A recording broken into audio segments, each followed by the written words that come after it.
see you have the inducer. I'll unlock some doors so you can make it back through operations.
Environmental breach detected. Please activate emergency shutters.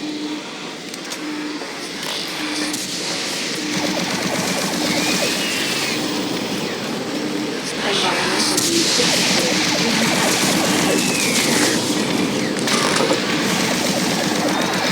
Please activate emergency shutters. Environmental breach detected. Please activate emergency shutters. Environmental breach contained.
Travis Folsom, Construction Supervisor for the Exis Labs facility. We recently reached substantial completion on the facility's engineering sector and began work on the environmental systems sector early. At this rate, we should be able to impress the big boys up in Central Authority and score our completion bonuses. Last week I reviewed the construction documents and found another item where we can cut costs. My glass subcontractor mentioned the Moxum pressure seals for the exterior windows can be replaced with much cheaper Mixom seals. I submitted the alternative material selection to the base architect for review. On our Tuesday progress meeting, he argued the Mixom seals aren't up to spec. He complained that those seals are inferior and could cause air leaks or glass blowout. What the hell does he know? Pencil-neck draftsman thinks he's designing a fancy hotel. Hey, guess what? I was building shit before he was born. Anyway, I managed to get the mix-off seals ordered. I bypassed the architect and talked directly to corporate. I showed them the savings, and that sealed the deal. We'll be installing the exterior windows in environmental in a week, and he will never know the difference. I'm so convinced the glass and seals will hold up that I'm gonna take a rocket launcher, test it on those windows in Nate Bay. That'll show the stupid architect. Folsom out.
This is Bernice Tooley, Operations Coordinator stationed in Exis Labs. I would like to file my third formal complaint to Central Authority about the problems with the work environment here in Exis. It has become increasingly difficult to be productive while construction is going on throughout the facility. The construction workers are rude, lack common courtesies, and are overtly sexist. They use our office space as an unauthorized shortcut and track dirt and debris as a result. In addition to their mess, they insist on drilling and hammering during our core staff hours. Some of them have repeatedly made inappropriate comments that clearly fall under sexual harassment. When I approached the construction supervisor to remedy the situation, he told me in no uncertain terms to mind my own business. Actually, his exact words were, "Don't worry your pretty little head about it." We are already on edge with the unexplained events occurring around the facility, and to add this insult to our tight schedule is too much to bear.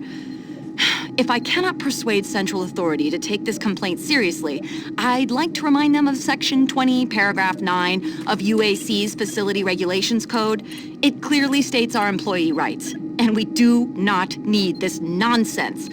I suggest you reprimand the individuals responsible and take adequate measures to ensure it doesn't happen again. Do not make me log additional complaints. Bernice Tooley, signing off. I hope this thing's working. Something is happening here, and no one knows what's going on. Oh, the power is going crazy. We can't communicate with Central Administration, and I've heard something like screams. I don't know. It was so disturbing. Okay, my assistant left me, and I'm all alone here. Okay, I'm gonna try to get the network working, but the systems are acting just crazy. I don't know what to do. I think what was that? Oh my God. No!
Excellent.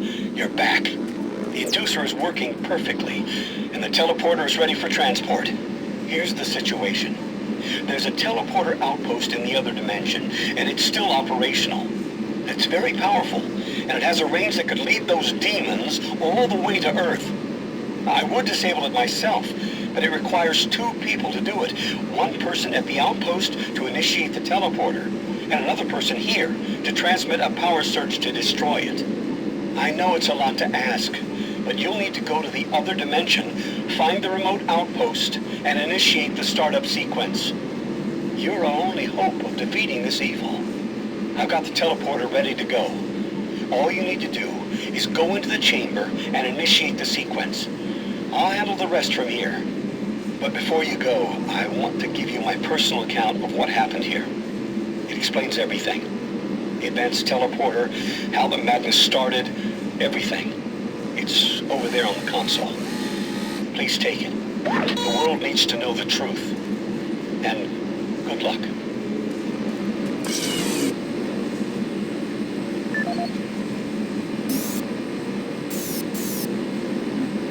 My name is Dr. Richard Myers, and I'm a research specialist stationed in Exis Labs. I don't know who'll be hearing this, but I wanted to alert someone of the disaster at Mars City. What has been unleashed across this base is an unimaginable evil, and we only have a slight chance of stopping it. The research I participated in was the next step in teleportation. To give context to my research, back in 2115, UAC researchers discovered an ancient Martian civilization. At the Urbis dig site, they found a Martian teleportation device. It was non-functional, and all attempts to start it proved fruitless. It took many years, but the researchers managed to learn enough from the device and other wall carvings to reverse engineer it. The first prototype teleporter, codenamed Project Mercury, was built in Delta Labs and became operational in 2139. This teleporter was only capable of short distance travel and limited quantities of matter transference. It could only teleport a single test subject, small animals and chimps usually, across a room. Once testing intensified and technical data increased, we were able to fabricate more powerful teleporters. In Delta Labs Sector 3, Project Gemini managed to increase teleportation across greater distances. In addition to the increased range, we found we could begin transporting human-sized subjects. It was during this stage we began to see the effects of opening up these portals to that strange dimension. Our scientific curiosity overruled the obvious warnings, and under Dr. Malcolm Betruger's direction, we continued experimenting. On Project Apollo, the engineers developed a room-sized teleporter in Delta Lab Sector 4. It was capable of teleporting a small-sized team to destinations on this new dimensional plane. The expedition teams began exploring and setting up small research outposts.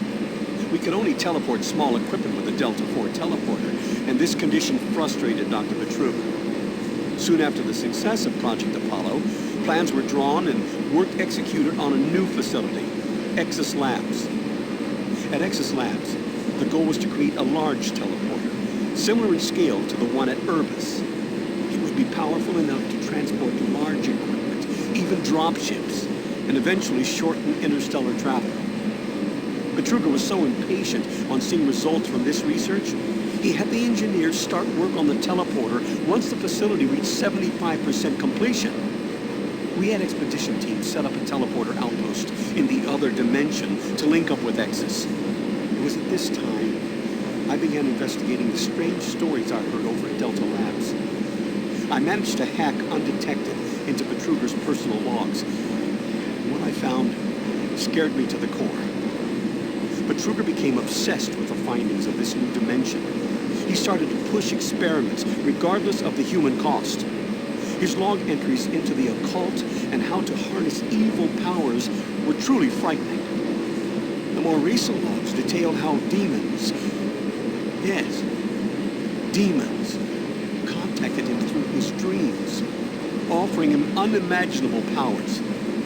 But they demanded he find a way to help them reclaim Earth. It was then I realized that this other dimension was hell itself.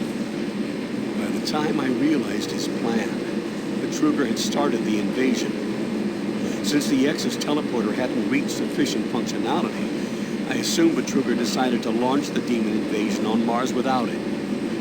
However, the Hell Outpost teleporter is operationally ready, and it's only a matter of time before Betruger decides to use it. I'm going to try to reach Chief Engineer Rhodes in the Enpro facility to divert enough power to Exis, and with a little luck, create a big enough power surge to destroy it from here. I can only pray God will forgive me for my part in all this, and help me make things right. Lord, save my soul. Richard Myers, signing off.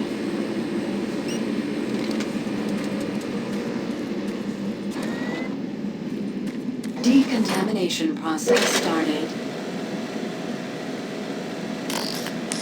Decontamination complete. I have the teleporter sequence already configured. Just activate the main console. When you reach the outpost, I'll be able to communicate with you. Good luck.